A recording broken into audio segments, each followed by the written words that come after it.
नमस्कार दोस्तों, मैं एक बार फिर आपका स्वागत करता हूं अपने चैनल ड्यू एजुकेशन में एक नए क्वेश्चन के साथ। जो बेसिकली हमारा पेपर है उसमें कुछ समय लग गए थे मेरे को क्वेश्चन ना डालते हुए। तो जो हमारा पेपर है आर्काइव्स एंड म्यूजियम का, तो उसमें जो क्वेश्चन है एक है, अभिलेखीय सामग्री को संरक्षित करने में किन किन चुनौतियों का सामना करना पड़ता है। तो इसको हम दूसरे क्वेश्चन के फॉर्म में भी हम देख सकते हैं, जैसे अभिलेखीय दस्तावेज के संवर्धन व संरक्षण के विभिन्न तरीके पर चर्चा कीजिए। ये दोनों क्वेश्चन एक ही हैं। तो दोस्तों इनका आंसर क्या है हम आपको बताते हैं। तो आइए अपनी वीडियो को हम स्टार्ट करते हैं। सबसे पहले दोस्तों हम भूमिका पर जाएंगे, थोड़ा इसका ओवरव्यू लेंगे। तो यह बात सत्य है कि अभिलेखीय सामग्री को संरक्षित करने में कई चुनौतियों का सामना करना पड़ता है। आप लोग सभी जानते हो कि अभिलेखीय सामग्री यानी आर्काइव जो मटेरियल्स है, कौन सा, जो रिटर्न पेपर्स में हमें प्राप्त हुए हैं। ठीक है, रिटर्न पेपर में जो भी लिखे सामग्री, बुक्स हो गए, इंस्क्रिप्शन हो गए, पांडुलिपियाँ हो गई, वो सभी अभिलेखीय सामग्री कहलाती है। ठीक है दोस्तों, जैसे है ना, नेशनल आर्काइव्स सुरक्षात्मक, सुधारात्मक और पुनः स्थापना संबंधी प्रक्रियाओं के माध्यम से ईमानदारी से प्रयास कर रहे हैं। यानी जो नेशनल आर्काइव्स यानी जो राष्ट्रीय अभिलेखागार है, वो बिल्कुल एक सिक्योरिटी रूप से एक अच्छे सुधारात्मक और पुनः स्थापना संबंधी प्रक्रियाओं के माध्यम से काम कर रही है, ताकि इन दस्तावेजों को लंबी आयु तक संरक्षित कर सके। दस्तावेज मीन्स डॉक्यूमेंटेशन यानी डॉक्यूमेंट्स हैं, उनको संरक्षित कर सके लंबी आयु तक।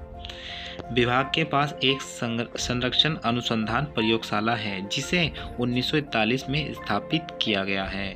इसकी शुरुआत से ही पूर्ण स्थापना के लिए स्वदेशी तकनीकों का विकास करने लगे।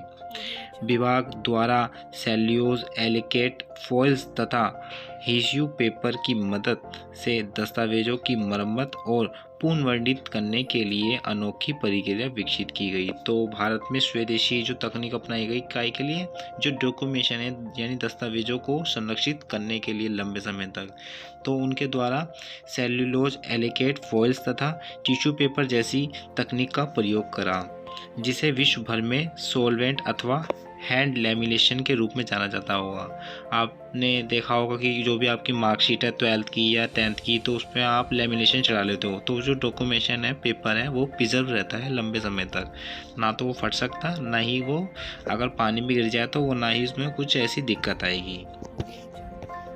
अब बात करते हैं हम दोस्तों, अभिलेखीय सामग्री को संरक्षित करने में चुनौतियाँ कौन कौन सी आती हैं। तो अभिलेखीय सामग्री को संरक्षित करने में सफलतापूर्वक विधियों का इस्तेमाल किया जाता है, ताकि उनमें उपलब्ध सामग्री को लंबे समय तक बचा सके, ताकि आगे आने वाली पीढ़ियां उन्हें पढ़ सके, वह उस पर सोच विचार कर सके, जिससे अपने देश को कल्याण की ओर ले जाए। तो सामग्री को संरक्षित करने क्यों उपयोगी है, पहले हम सबसे पहले ये जानेंगे कि जो सामग्री है यानी मटेरियल्स को मतलब प्रिजर्व करने की हमें क्यों इतनी नीड है। अभिलेखीय सामग्री को इन कारणों से संरक्षित करना आवश्यक हो जाता है, जो इस प्रकार है। पहला है प्राकृतिक रूप से समस्या।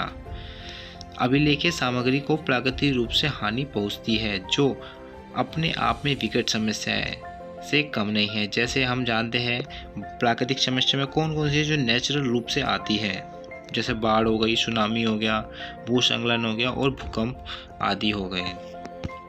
जैसे अनेक समस्याओं से आर्काइव रिकॉर्ड नष्ट हो गए थे या हो जाते हैं, जो महत्वपूर्ण थे, जिनकी आज के समय काफ़ी उपयोगिता थी। ऐसे कई आर्काइव रिकॉर्ड्स जो महत्वपूर्ण थे वे प्राकृतिक समस्याओं से नष्ट हो गए, और साथ ही वे सुनामी, भूस्खलन व भूकंप जैसी कई समस्या भी आर्काइव रिकॉर्ड को नुकसान पहुंचा रहे हैं और पहुंचा दिया भी है। दूसरी समस्या है दोस्तों भारी समस्या, यानी जो एक्सटर्नल प्रॉब्लम्स हैं। तो भारी समस्या भी अपने आप में बहुत बड़ी समस्या रहती है, जो अभिलेखीय सामग्री को नुकसान व नष्ट करने में सहायता यानी हम कह सकते हैं बड़ी विकट समस्या देते हैं। जैसे फंगस, दीमक, कवक और फफूंदी। जैसे आप अपने घरों में भी देख लेते हो, कोई लकड़ी की दीवार पर दीमक हो गई, कवक हो गई जो काइस होती है, ठीक है, फंगस हो गए जो हमारे जो हरा होता है, पानी ज़्यादा इकट्ठा हो जाता है तो वहाँ पर, ठीक है, आदि जैसे समस्याओं से भी आर्काइव रिकॉर्ड्स को संरक्षित करना जरूरी है। वरना ये समस्या अभिलेख्य सामग्री को नष्ट करने में अहम भूमिका निभा सकते हैं। इसलिए इन समस्याओं को ध्यान में रखकर हमें सभी महत्वपूर्ण आर्काइव रिकॉर्ड को संरक्षित करना जरूरी है। अगला जो कारण है हमें क्यों संरक्षित करने चाहिए, तीसरा है ब्रिटिश यानी विदेशी आक्रमण। यह समस्या तो अपने आप व्यापक समस्या का रूप है। जैसे हम कई उदाहरण देख सकते हैं जिसमें विदेशी आक्रमण से अभिलेख्य सामग्री को नुकसान पहुंचा है। कॉलोनियल एरा में भी कई विद्रोह में कई भारतीय अभिलेख्य सामग्री व प्राचीन सामग्री को नुकसान पहुंचा है, जिनमें आगजनी यानी जो फायर आग लगने से यानी सामग्री को काफ़ी नुकसान पहुंचा था। इसलिए आज के नज़रिए से इस सामग्री को ऐसे तरीके से सुरक्षित करने की ज़रूरत है ताकि इन समस्याओं से नुकसान होने से बचा जाए, जो लंबे समय तक सुरक्षित रख सकती है। दोस्तों अब हम बात करते हैं कि अभिलेख्य जो सामग्री यानी आर्काइव्स रिकॉर्ड है उनको प्रिजर्व करने के टाइप्स ऑफ वे निकालने हमें, ठीक है। तो कौन कौन से ऐसे टाइप्स ऑफ वे हैं। तो वर्तमान युग में अभिलेख्य सामग्री को संरक्षित करने के विभिन्न साधन उपलब्ध हैं, जो इस प्रकार है। पहला दोस्तों जीरोक्स यानी फोटोकॉपी, ठीक है। अक्सर देखा जाता है वर्तमान में इस साधन का विश्वव्यापी उपयोग किया जाता है। इसमें रिकॉर्ड्स की एक्स्ट्रा कॉपी बना ली जाती है ताकि अगर एक कॉपी खो या प्राकृतिक व मानवीय कारणों से नष्ट व खो जाए तो उसकी जगह दूसरी कॉपी का इस्तेमाल कर ले सकते हैं। इसमें दस्तावेज, पांडुलिपि व अभिलेख्य सामग्री का इस्तेमाल किया करते हैं। आज विश्व भर में इसका उपयोग किया जाता है, जिसमें अभिलेख्य सामग्री को संरक्षित किया जाता है जो कई सालों तक आर्काइव्स में संरक्षित रहती है। दूसरा है दोस्तों रासायनिक प्रक्रियाओं से भी जो आर्काइव्स रिकॉर्ड है यानी जो आर्काइव्स मटेरियल्स हैं उनको प्रिजर्व करा जाता है। अभिलेख्य सामग्री के संरक्षण के लिए विभिन्न रसायन का इस्तेमाल किया जाता है। उनके भुरभुरे नाजुक अभिलेख को ठीक किया जाता है। इनमें विअम्लीयकरण नामक प्रक्रिया का प्रयोग करके अभिलेख्य विरासत की जो क्षति को कम किया जाता है। तो दोस्तों जो केमिकल प्रोसेस है उसमें आर्काइव्स जो मटेरियल्स को प्रिजर्व यानी संरक्षित करने के लिए विअम्लीकरण नामक प्रक्रियाओं को उपयोग किया जाता है, जिसमें जो भी प्राचीन विरासत की जो वस्तुओं को कम से कम नुकसान पहुंचा जा सके, यानी जो कम से कम इसमें नुकसान हो इन चीज़ों को लेके, जिसमें कैल्शियम हाइड्रोक्साइड व कैल्शियम बाइकार्बोनेट जैसे अम्ल का प्रयोग किया जाता है। इसे एक्वेस्पाइट डी एसिडिफिकेशन तकनीक कहा जाता है। इस प्रक्रिया से सामग्री को लंबे समय तक संरक्षित किया जा सकता है ताकि ऐतिहासिक महत्व के दस्तावेज भावी पीढ़ी के लिए सुरक्षित रखे जा सके। नेक्स्ट है दोस्तों हेड लैमिनेशन यानी सॉल्वेंट प्रक्रिया, जैसे मैंने अभी थोड़ी देर पहले इसका भी जिक्र किया था। इसमें जरूरी सामग्री के लिए स्वदेशी तकनीक के विकास जैसे अनुसंधान और विकास का कार्य किया जाता है। प्रयोगशाला में विभिन्न प्रकार की परीक्षण सामग्री की जांच करने के लिए नवीनतम paper testing, folding endurance tester और बर्स्टिंग एंड्योरेंस टेस्टर इत्यादि उपलब्ध हैं।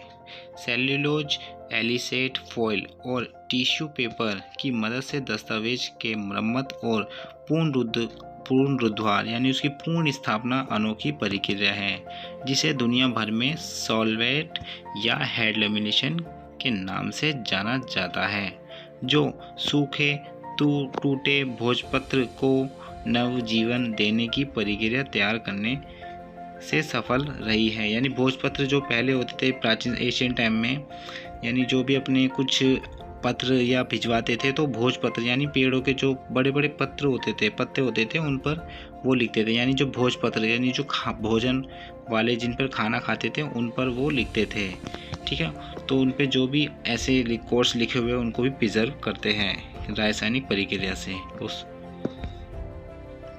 अगला है दोस्तों निवारक संरक्षण। निवारक संरक्षण से तात्पर्य ऐसा परिवेश तैयार करना होता है, यानी ऐसा एनवायरनमेंट तैयार करना होता है जिसमें अभिलेखीय सामग्री को नुकसान पहुंचने वाले कारक मौजूद ना हो।